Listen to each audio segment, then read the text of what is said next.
یہ اب ہم جاننے کی کوشش کرتے ہیں کہ وہ کون سے گناہ ہیں، وہ کون سے لوگ ہیں جن کی پروردگار جل جلالہ شب برات میں بھی مغفرت نہیں فرماتا۔ میرے پیارے آقا صلی اللہ علیہ وسلم کے پیارے دیوانوں، فرمایا گیا مشرک کی بخشش اللہ تعالیٰ شب برات میں نہیں فرماتا۔ حضرت ابو موسیٰ اشعری رضی اللہ تعالیٰ عنہ سے روایت ہے کہ رسول اللہ صلی اللہ علیہ وسلم نے ارشاد فرمایا، بے شک اللہ تعالیٰ نصف شعبان کی رات متوجہ ہوتا ہے، بس اپنی تمام مخلوق کی مغفرت فرما دیتا ہے سوائے مشرک اور کینہ رکھنے والے کے۔ میرے پیارے آقا صلی اللہ علیہ وسلم کے پیارے دیوانوں، مشرک کی مغفرت نہیں فرماتا، اس لیے شرک جیسے بدترین گناہ سے ہر مسلمان کو چاہیے کہ وہ اپنے آپ کو بچائیں اور اللہ عز و جل سے اس برے فعل سے اور اس برے عمل سے بچنے کی دعا کریں۔ اللہ نہ کرے، صدبار نہ کرے، زندگی میں کبھی کوئی ایسا معاملہ ہو چکا ہو جو شرک واقع ہوتا ہو تو شب برات سے پہلے اللہ کی بارگاہ میں توبہ کر لیں۔ میرے پیارے آقا صلی اللہ علیہ وسلم کے پیارے دیوانوں، ویسے شاید ہی کوئی مسلمان ایسا ہو جو شرک کے معاملے کے اندر ملوث ہو۔ میرے پیارے آقا صلی اللہ علیہ وسلم کے پیارے دیوانوں، اس لیے شرک جیسی بدترین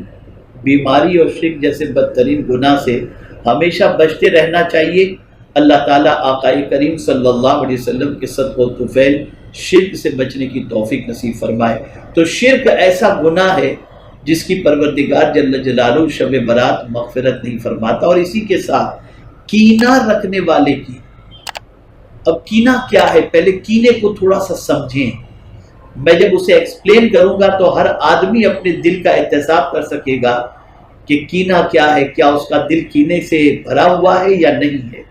میرے پیارے آقا صلی اللہ علیہ وسلم کے پیارے دیوانوں، حضرت امام غزالی رحمۃ اللہ تعالی علیہ فرماتے ہیں، جب آدمی عاجز ہونے کی وجہ سے فوری طور پر غصہ نہیں نکال سکتا، کمزور ہے،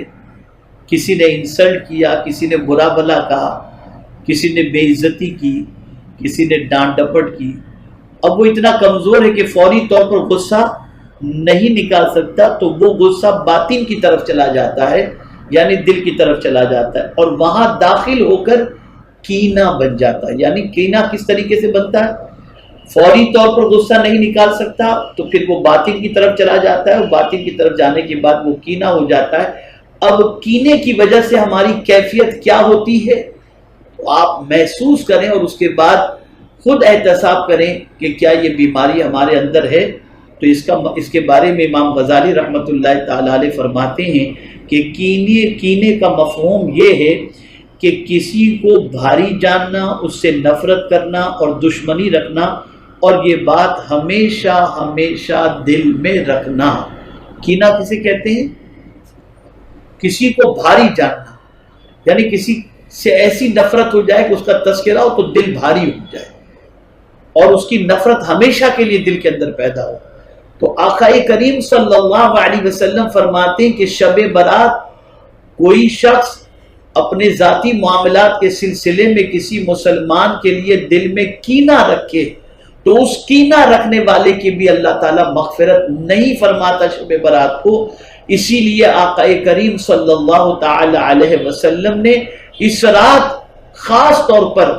کینے والوں کے حوالے سے فرمایا کہ جن کے سینوں میں کینہ ہوتا ہے، مولا فرماتا ہے وہ کینہ رکھنے والا اگر عبادت بھی کر رہا ہے اور جو ہے وہ رو رو کر دعائیں بھی کر رہا ہے تو مولا فرماتے ہیں آج کی رات اس کی بخشش نہیں ہوگی جب تک کہ یہ اپنے سینے کو کینے سے پاک نہ کر لے۔ تو میں آپ سے پوچھنا چاہتا ہوں میرے پیارے آقا صلی اللہ علیہ وسلم کے پیارے دیوانوں، کیا آپ اور ہم یہ چاہتے ہیں کہ اللہ تعالی ہماری مغفرت نہ فرمائے؟ ہم اللہ کی پکڑ کو برداشت کرنے کی طاقت رکھتے ہیں؟ اگر نہیں رکھتے تو شب برات کے آنے سے پہلے اپنے دل کو صاف کر لو۔ اعلیٰ حضرت عظیم البرکت امام عشق و محبت 14 شعبان کو اپنے گھر لوگوں کو بلاتے اور فرماتے تھے کہ ایک دوسرے کو معاف تم کر دو، تمہیں خدا معاف فرما دے گا۔ تو میرے پیارے آقا صلی اللہ علیہ وسلم کے پیارے دیوانوں، شب برات سے پہلے اپنے سینے کو کینے سے پاک کر لو، انشاءاللہ العظیم اس رات جن لوگوں کی مولا مغفرت فرمانے والا ہے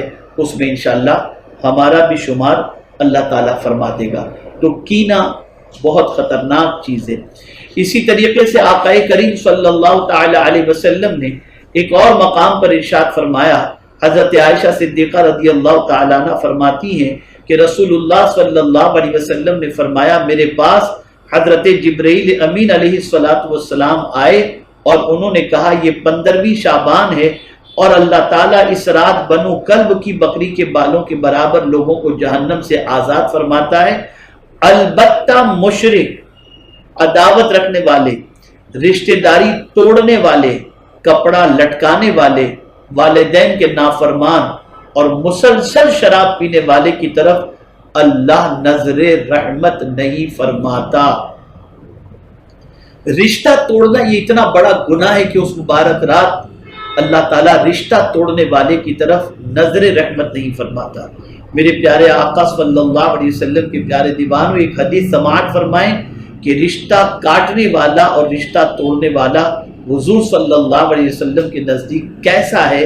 آقا کریم صلی اللہ تعالی علیہ وسلم نے فرمایا جنت میں کاٹنے والا داخل نہیں ہوگا، یعنی رشتہ کاٹنے والا، جو رشتہ توڑتے ہیں، رشتہ کاٹتے ہیں، ایسا شخص آقا کریم صلی اللہ علیہ وسلم فرماتے ہیں جنت میں داخل نہیں ہوگا۔ اور شب برات سرکار صلی اللہ علیہ وسلم فرماتے ہیں رشتہ کاٹنے والے کی بھی مغفرت نہیں ہوگی۔ تو اس سے پہلے کہ شب برات آئے اگر آپ نے کسی کے ساتھ رشتہ توڑے رکھا ہے تو اس رشتے کو جوڑنے کی کوشش کریں، اس رشتے کو قائم کر لیں اور ٹوٹے ہوئے رشتے کو جوڑیں تاکہ پروردگار جل جلالہ شب برات میں مغفرت فرمائے۔ اسی طریقے سے اگر کوئی شخص از راہ فقر و تکبر اپنا پائجامہ ٹکنوں کے نیچے تک رکھتا ہے اور گھسیٹتا ہے تو اس پر بھی اللہ کے رسول صلی اللہ علیہ وسلم فرماتے ہیں کہ اللہ نظر رحمت نہیں فرمائے گا۔ تو اگر کوئی ایسا کرتا تھا تو توبہ کر لے اور آئندہ اپنے پائجامے کو اور اپنے پائجامے کو، لنگی کو ٹکنوں کے نیچے تک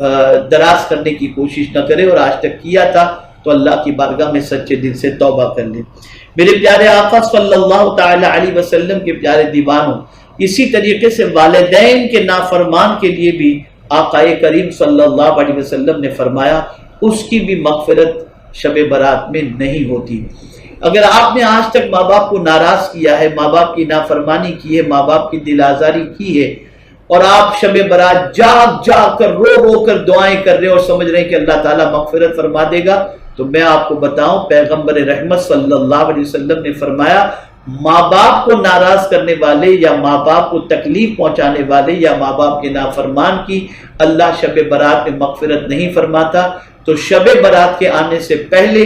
اپنے ماں باپ کو منا لو، ان کو راضی کر لو، ان سے معافی مانگو، انہیں خوش کرنے کی کوشش کرو تاکہ اللہ تعالیٰ ان کے خوش ہونے پر مغفرت کا پروانہ عطا فرما دے۔ میرے پیارے آقا صلی اللہ تعالی علیہ وسلم کے پیارے دیوانوں،